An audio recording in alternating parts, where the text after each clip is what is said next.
Hey everyone, welcome back to my channel Scale Up. In this quick tutorial, I will show you how to see message request on Messenger in 2025 update. It's super easy to do. Let's get started.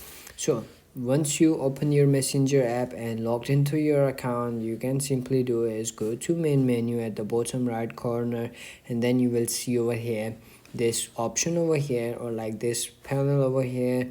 You can see over here friend request over here, so you can simply click on that, or you can simply do is click on message request on below the community.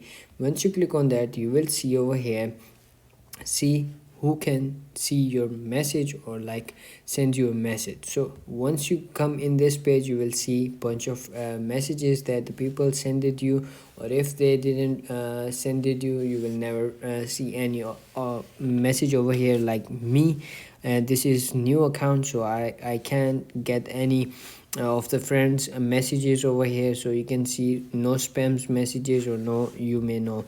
So that's it. That's how you can see message request on Messenger. If you found this video helpful, don't forget to like my video, subscribe my channel Scale Up, and also drop me a comment for more tips and tricks videos. Thanks for watching. See you in the next video. Have a nice day. Bye bye.